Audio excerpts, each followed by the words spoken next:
I want to say one thing you've heard over and over again. You know, the number one thing is great journalism. And so I think it's worthwhile to mention, because these folks won't do it, is that every single one of these newsrooms that are represented today were either finalists for the Pulitzer Prize this year or winners of the Pulitzer Prize. So clearly, they're driving digital traffic and while maintaining excellence in journalism. So I was part of the first class of the what we call the Knight Temple, the digital transformation, and we had a really great year. We grew overall traffic 80% in the Miami Herald alone, not including El Nuevo Herald, our Spanish language newspaper, and local uniques 29%. But I want to talk about something really, really narrow, which is like that we didn't kind of expect to happen. So sometimes you make a move and you really don't know that it's going to be successful. And it's this thing that we did with our video traffic. So in 2015, our total video views were, I think we hit 1 million for that year. And that was for the entire year. In 2016, our goal was 6.4 million, and we ended up hitting 14.2 million views. That Miami Herald alone had more video views than the entire McClatchy organization in 2015. And I can tell you that it was exactly when it happened, right there. So in early March, the McClatchy Corporation decided, hey, you know, we're gonna do this. They had started this whole video push. They had a team in Washington, D.C. We got a new player, which was a big leap. And so we decided to rearrange our visuals department, and hire a video director. And two internal guys applied for that job, right? One had worked on the El Nuevo side, creating like photo galleries that, as many of you know, nobody really looks at.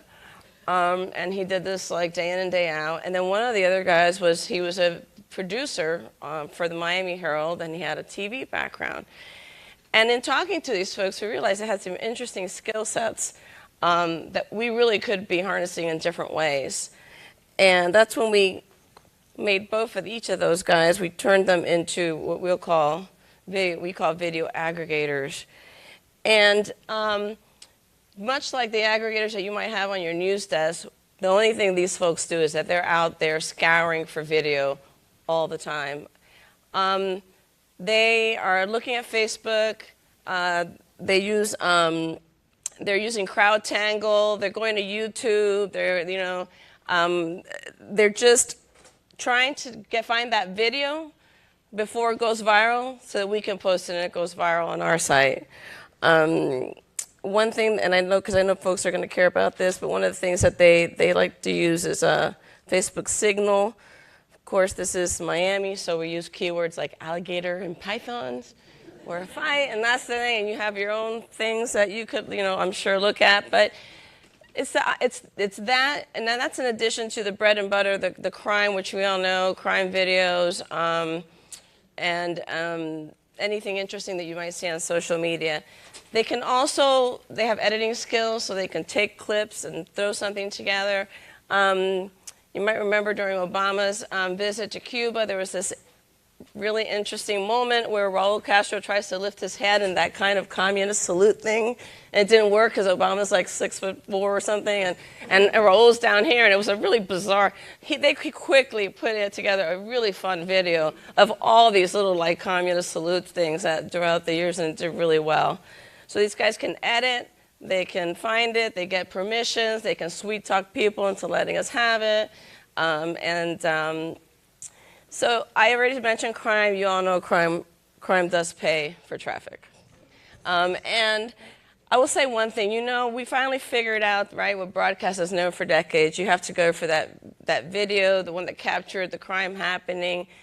The other area that I think, and it depends on your public records laws, but we've been very successful, and we've had to be sensitive because there's been some efforts of the legislature in Florida to hinder our use of video, crime video. And it's like, many of us, we still have crime reporters, and TV does not.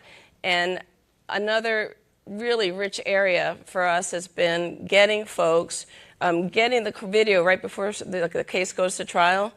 Prosecutors are usually really eager to give those videos to us right before their cases go to trial. And at least in Florida, they have a compelling legal case to do so. So those have done really, really well. I'm not going to show these because really the second one is so graphic. Actually, it lasts like a nanosecond, but literally you see a man die because he's hit. And so I'm not going to actually show it, but because I'm going to save it for the alligator video because, again, I said I'm from it. I think many of you know this video. This became national news when a caretaker for an autistic man in Miami was shot by police in the middle of the street. He had his hands up, and so the fact that we were able to get that video did very well for us, and it was a hell of a story, right? That police officer who shot was just indicted, the first police officer indicted in South Florida in 25 years. In a shooting, so that was really significant. And then I would say, freaky Florida animals. We have our own unique things, and I am going to we should let them see this one.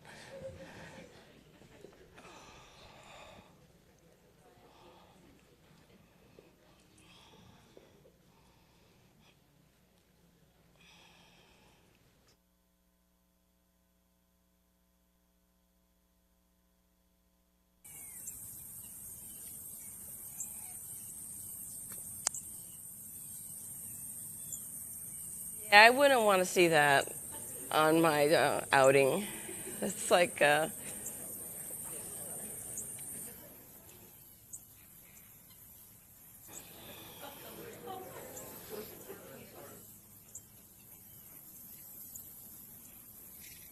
an alligator. I know it looks like a dinosaur that got lost in time.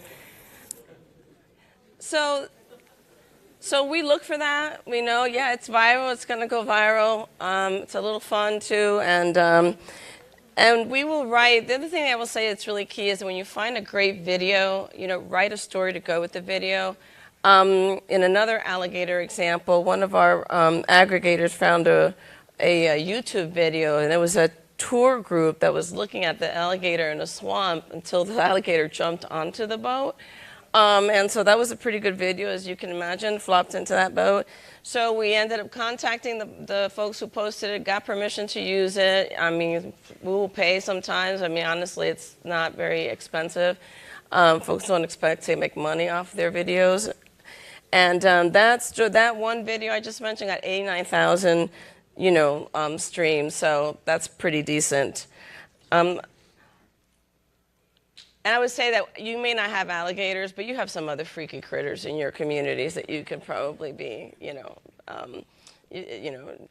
taking advantage of. So obvious tips, add video to all stories. And I think that you don't have to, create a new video for every story. It's going into your own library and seeing what you have and added relating videos. I mean, I think we have videos that we've gotten incredible views over time because we just keep adding them to stories. I mean, there is not a Python story that we're going to write that you're not going to see our Python, one of our favorite Python videos.